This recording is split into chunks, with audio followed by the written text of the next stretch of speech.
Olá pessoal, bom dia, tudo bem? Outro dia eu estava assistindo uma série chamada Warrior Nun, ou seja, a Freira Guerreira, e um personagem chamado Adriel, no episódio 10, que é o último da primeira temporada, ele falou uma frase assim que eu achei interessante compartilhar aqui com vocês, que eu acho que é proveitosa para nós refletirmos sobre o que está acontecendo no Brasil e no mundo hoje, tá? A frase é o seguinte: e sem medo não há poder. Dentro do contexto da série, ele está falando de fé, fazendo uma crítica à religião. Mas eu acho que aqui a gente pode fazer uma outra interpretação, na verdade, ao contrário daquela que é feita na série, por quê?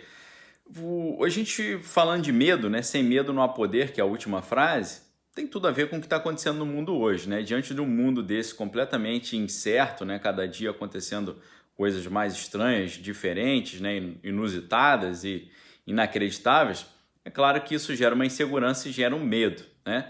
E quando a gente fala fé, a gente não fala apenas de uma fé religiosa, porque você tem fé no seu cônjuge, né, na sua esposa, de que ela te honra e te respeita. A gente tem fé nas instituições, a gente tem fé nas leis, a gente tem fé na justiça, a gente tem fé em tudo, né? A gente vive com base em fé, né? Até em coisas mais corriqueiras, né? Eu te encontro lá no shopping meio-dia. Você não sabe se a pessoa vai estar lá meio-dia, mas você tem fé que vai e você vai até lá. Às vezes você chega lá e a pessoa não está lá na hora certa ou ela nem vai por alguma intercorrência ou algum imprevisto, tá? Então, pessoal, sem medo não há poder. Uma coisa meio que evidente que a gente está vendo hoje é que muitas pessoas estão com medo e esse medo tem trazido poder sobre as pessoas, né? Poder na forma de controle, né? Poder na forma de influência e poder na forma também de controlar as ações das pessoas, tá? E a gente vê cada vez mais esse cenário se tornando incerto. Por quê? Se manifestou na última sexta-feira dizendo que essa crise sanitária deve ser muito longa, tá? E esse comunicado que eles trouxeram, ele vem junto com algumas reflexões importantes, que diz o seguinte, né?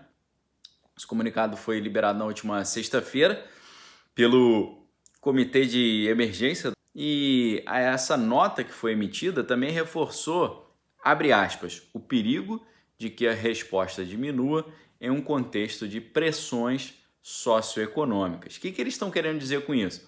Eles estão querendo dizer que, obviamente, essa crise de saúde que fez tudo ficar fechado vai trazer uma crise econômica, que a gente já está vendo, uma crise econômica que deve se agravar nos próximos meses, tá? Apesar de que no Brasil a gente tem alguns dados de que a economia está se recuperando e tal, mas isso tudo muito dependente ainda de como as coisas vão ficar no cenário americano. Temos eleições americanas, né?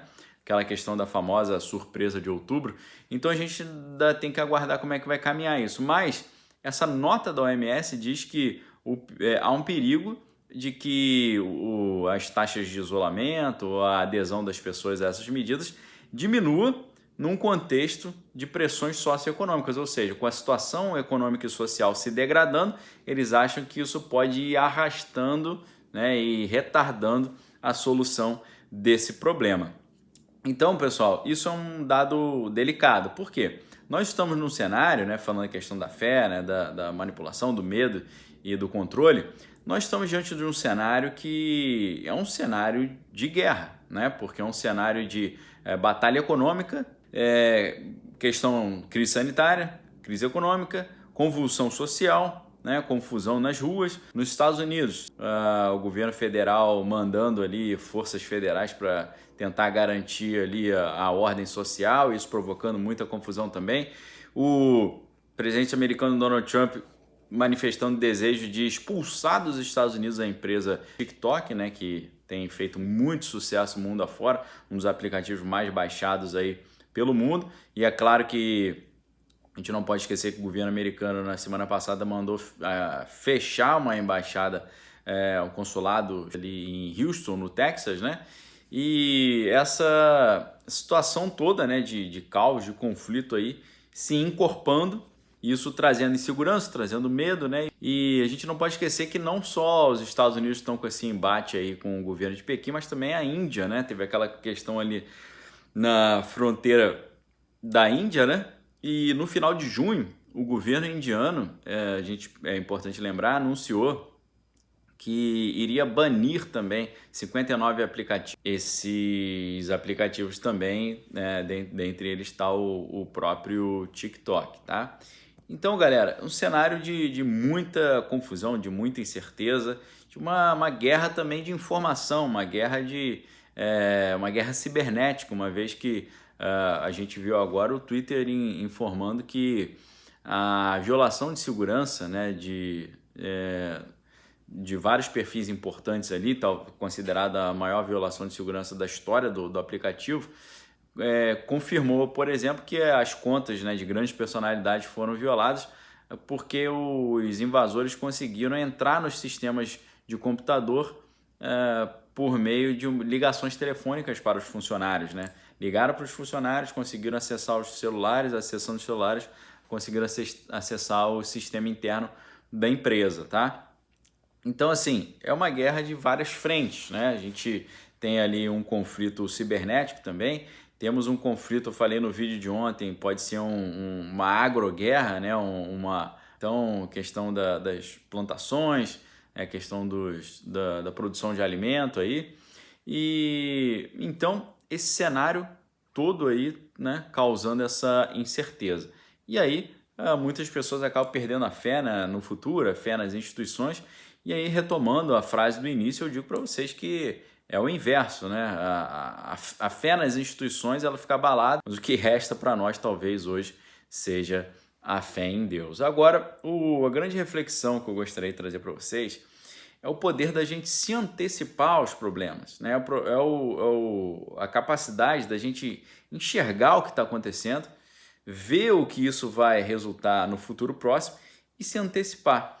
E para isso eu gostaria de refletir com vocês aqui rapidamente sobre algumas obras de ficção que dão reflexões importantes sobre isso, sobre o poder de você ver que a situação está ficando muito complicada e você se antecipar para que algo ruim não aconteça, né? Isso acontece com um personagem muito importante da série de livros e depois de uma série da Netflix, não da Netflix, né, da HBO, mas se popularizou aí, né? O Game of Thrones, né? A Guerra dos Tronos. O personagem é o Ned Stark, né? Eddard Stark tinha o apelido de Ned Stark. Esse personagem era um cara que tinha um coração muito bom. E por ter um coração muito bom, ele não conseguiu enxergar a maldade crescente e não conseguiu se antecipar a certos movimentos ali de uma derrubada de poder que estava sendo engatilhada, tá? Como é que é o contexto disso? Você que talvez já viu a série vai entender o que eu estou falando e você que não viu também vai conseguir compreender porque eu vou fazer um breve resumo aqui para você. Nessa série havia um rei, o nome desse rei era Robert Baratheon e ele convidou o seu velho amigo Ned Stark para assumir a posição ali de mão do rei, né? Que significava ali quase que um ministro, um dos ministros lá mais importantes do rei, né? Depois que o outro ministro ali, o mentor, acabou tendo uma morte ali misteriosa, o Jon Arryn, né? E aí o Ned Stark, que não tinha interesse nas intrigas e na política da corte, ele acabou aceitando como um dever assim de agradecimento e de honra, né, ao seu amigo rei Robert Baratheon, né? E só que depois eles foram descobrindo que essa morte tinha a ver com a descoberta de um segredo. E esse segredo era que os filhos que o Robert tinha com a rainha Cersei Lannister, na verdade, eram produto de uma relação ali dela com o próprio o irmão, Jaime Lannister, né? Então, essa descoberta fez com que, né, quem descobrisse acabasse sendo alvo aí de um grande escândalo, né, palaciano. E o Ned Stark descobre esse detalhe e numa situação em que o próprio rei acabou morrendo ali numa armadilha durante uma caça, né? O rei Robert Baratheon. E aí, o que esse Ned Stark percebe é que tinha um grande para tomar o poder, né? e ele tenta neutralizar esse plano da família Lannister, né, para entronizar o filho mais velho deles, mas que não era filho do rei de verdade, por isso não poderia ser entronizado, que era o Joffrey Baratheon, né, e colocar, né, o irmão de Robert, o Stannis Baratheon, no trono, né, que era o Ned que queria fazer. Então o Ned Stark percebe que não era o filho do suposto filho que deveria assumir o trono, mas o irmão do rei, que era o único parente legítimo, porque o filho do rei não era, na verdade, filho dele mesmo. Só que aí o Ned Stark, pela sua inocência, ele acabou sendo traído ali por um personagem chamado Mindinho, né? E a Cersei, que era a rainha, o prende por traição. E aí depois de um acordo, né, ele faz uma confissão pública ali de lealdade ao futuro rei, o Joffrey, né? Que ele faz essa confissão para tentar salvar as suas filhas, Arya e Sansa Stark, que tinham ido com ele para a capital do reino. E isso tudo ele fez em troca de ser apenas exilado. Então ele acabou fazendo um acordo com esse jovem rei ali, bem louco e completamente ganancioso, não percebendo, né, que não podia confiar nesse personagem. Então, o que acaba acontecendo é que ele faz tudo o que foi combinado, com a condição dele ser exilado. Então, pessoal, eu olho para a nossa realidade hoje, eu vejo uma situação dessa, né? Muitas pessoas olhando assim com uma visão mais romântica, né? Achando que está tudo tranquilo. Outras pessoas assim não se interessando muito, né, em pesquisar e se informar sobre o que está rolando. Mas eu gostaria de dizer para vocês que, espero estar errado, mas na minha impressão, a gente está caminhando por um cenário extremamente incerto, extremamente delicado, que exige uma monumental atenção e uma capacidade de se antecipar. A gente, com certeza, não pôde se preparar para essa crise sanitária global que chegou. Ainda que eu tenha alertado aqui muito no meu canal que a situação lá no Oriente estava ficando muito estranha, isso provavelmente ia virar um problema de dimensão global. Nesse sentido, deu para se antecipar, mas ninguém, né, sabia que ia dar um problema desse tamanho, dessa magnitude. Então, para o problema atual, a gente não pôde se antecipar, mas para os próximos problemas, a gente pode ter sim uma grande antecipação. E não é por outro motivo que nos Estados Unidos as pessoas estão se dedicando tanto a conhecer as estratégias de sobrevivencialismo, né?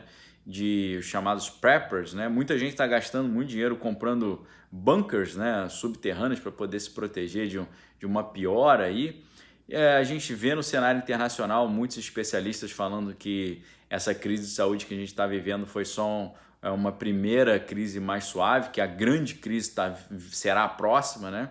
Vários especialistas têm falado isso. Então, pessoal, a gente não pode ficar dando mole e esperar acontecer uma outra coisa. Precisamos nos antecipar, né? Sabendo que a perspectiva de melhora existe, mas o mais certo que tem é haver uma piora aí. É claro que a gente tem fé, a gente acredita em Deus, mas acreditando em Deus também, nós vemos que estamos caminhando para um cenário ali quase apocalíptico, né? Estamos vendo letra por letra as palavras de profecia da Bíblia serem cumpridas, né? E a Bíblia também nos oferece orientações de como lidar com esse cenário incerto do futuro, tá? É claro que no meio dessa confusão toda a gente tem algumas notícias boas, por exemplo, a energia limpa, né? A energia eólica, que é a energia do vento, já é a segunda maior fonte de matriz energética no Brasil, isso de acordo com a Associação Brasileira de Energia Eólica. Isso é extremamente interessante, esse dado, né? Essa produção de energia que foi feita no ano passado, ela já é suficiente, por exemplo, para abastecer 28 milhões de residências por mês em 12 estados. Isso equivale a uma população de 86 milhões de pessoas, né, considerando 3 habitantes por casa. Então, muito interessante, né? Só para você ter uma noção, a matriz energética brasileira tem, em primeiro lugar, a energia hidrelétrica, em segundo lugar, a eólica. Tem uma grande diferença da primeira para a segunda. A primeira tem 59,6%, a hidrelétrica, e a segunda, a eólica, 9,3%. Depois tem a biomassa, gás natural, petróleo, carvão, a energia fotovoltaica e, no último lugar, a energia nuclear, né? Responde apenas por 1,2%. Então isso é interessante, né? A gente conseguir esse tipo de energia limpa, renovável, né? Que não prejudica o meio ambiente e é gerada de uma forma muito mais limpa e saudável. Outra coisa positiva também, mercado de bicicleta, né, seguiu uma tendência de alta aí no Brasil. As vendas tiveram um aumento de 118% entre 15 de junho e 15 de julho, no comparação com o mesmo período do ano passado. Esses dados são da Associação Brasileira do Setor de Bicicletas, a Aliança Bike, e esses dados foram obtidos depois de uma pesquisa com 40 associados da entidade, né? Teve um aumento também nos 2 meses anteriores, 50% em maio e 19% em junho, também na comparação com o mesmo período 2019. É claro que esse aumento tem relação com as pessoas preferindo andar de bicicleta até o trabalho, até algum lugar, do que entrar no transporte público e se aglomerar, né? Então, é uma forma de evitar essa aglomeração aí dentro desse cenário que a gente está vendo em muitos lugares, de uma abertura gradual. É um fenômeno que também já está em curso na Europa, né? Já estava acontecendo lá já há um bom tempo, tá? Então, pessoal, eu quero deixar esse alerta para vocês. Se antecipem, né? Estudem sobrevivencialismo, estudem o que fazer numa situação caótica, falando aí que a perspectiva de uma crise socioeconômica é grande, então tente ter a sua reserva, tente manter a saúde em dia, né? Imunidade reforçada, dormir bem, alimentação saudável, cuidar da saúde, cuidar da mente também, não deixar o medo tomar conta, mas se aplicar nos estudos para poder contornar qualquer problema. Mas fato é que a gente está num cenário praticamente de guerra no cenário internacional. Só você olhar essa disputa aí de Washington com Pequim e a proximidade das eleições americanas. Então, não há medo, sem medo não há poder. Mas eu digo para você, se você tem fé na coisa certa, que é em Deus e no seu Filho Jesus Cristo, aí, meu amigo, você que tem o poder, porque o poder de Deus, para ele não há nada impossível, né? Como a Bíblia diz que não há nada impossível para Deus, e a Bíblia também diz que não há nada impossível para aquele que crê em Deus e no seu Filho Jesus Cristo. Então, é a dica que eu deixo para vocês, tá bom? Não deixe a sua descrença nas instituições fazer com que a sua fé em Deus se enfraqueça também. Pelo contrário, sabendo inclusive que a Bíblia já meio que deu uma prévia de tudo isso que a gente está vendo acontecer de estranho e caótico no mundo hoje, tá bom? Fica esse recado, desejo um excelente domingo para vocês, fiquem com Deus.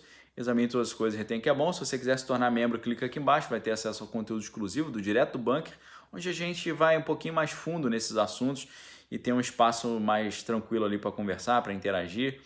E é isso. Obrigado pela audiência, obrigado pelo apoio. Forte abraço. Valeu!